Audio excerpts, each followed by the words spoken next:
Taoiseach Micheál Martin has said he has absolute confidence that he will remain as Fianna Fáil leader after receiving the review of his party's presidential election campaign.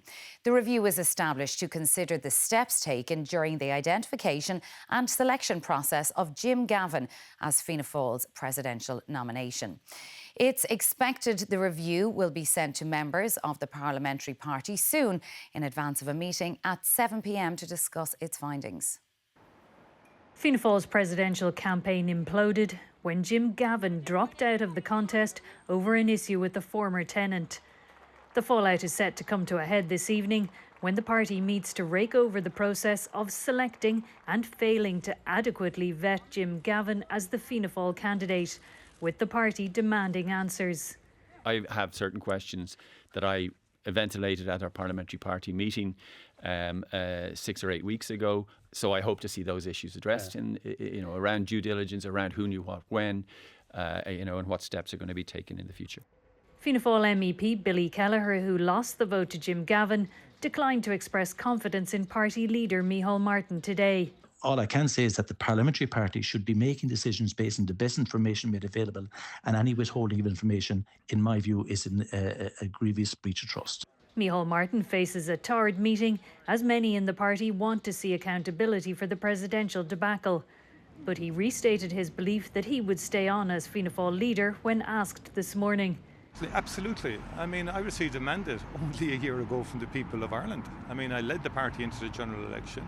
We had a good election, and we emerged as the largest party. Tonight's meeting promises to be a stormy affair, with many in Fianna Fáil keen to litigate what went so badly wrong in the presidential campaign. Sandra Hurley, RTE News, Leinster House. Well, let's get the very latest now from our political correspondent, Micheál Lehane, who's at Leinster House. Micheál, that parliamentary party meeting due to take place at 7 o'clock. Has anybody yet laid eyes on this report? Inside the last 2 minutes, the report has been issued to members of the parliamentary party who are just beginning to read it now. They have been walking around for the last few hours, becoming increasingly angry that they couldn't get their hands on it, despite a promise earlier from the party leader that it would be issued to them fairly promptly today. So far, it's very early days and reading a report that is running to less than 30 pages, but its key findings so far seem to be focused on identifying things to make sure this doesn't happen again, identifying vulnerabilities and risks when it comes to the selection of candidates. But I suppose what they will be looking for most closely is how this particular campaign went so badly wrong and was botched. There was criticism of Micheál Martin through the afternoon here and the fact that they had to wait so long to get this report, some even threatening to have that meeting adjourned later if they didn't have adequate time to read it. They are reading it now. It runs to 25 pages and it talks about the things that went wrong and trying to identify for the future what needs to happen.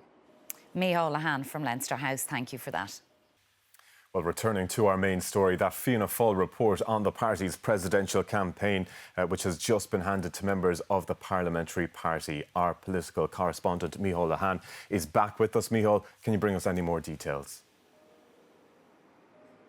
Yes, I think the central part of this report really is focused on those events that ultimately led to Jim Gavin withdrawing from the presidential race in the most dramatic of fashion. And of course, that all centres from that dispute with a tenant dating back to 2009 when an overpayment of rent was not returned to him.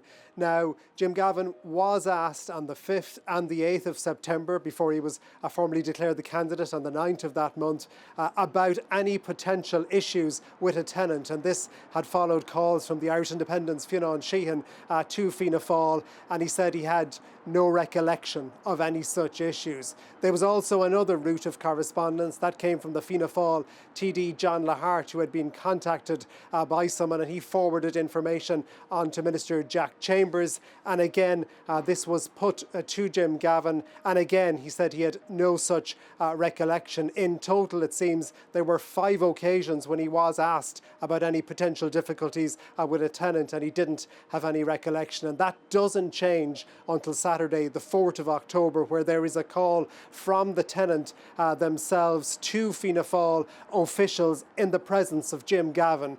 And at that point, Mr. Gavin says that he will look at his records again. And of course, just 24 hours later, he withdrew from the race. We get detail on that too, saying that it was put to him it would be very difficult in the aftermath of what had emerged for Fianna Fáil members to continue to campaign for him with 10 days to go in the campaign, and that ultimately Fianna Fáil helped him to draft that statement, essentially resigning or withdrawing from the campaign. We found out too, Tommy, that the total cost of all this disastrous botch campaign for Fianna Fáil will run possibly to 400,000, somewhere between 350,000 and 400,000. And for the future, it's been recommended to the party that there is a wider set of voices involved in selecting a candidate, perhaps including party councillors as well.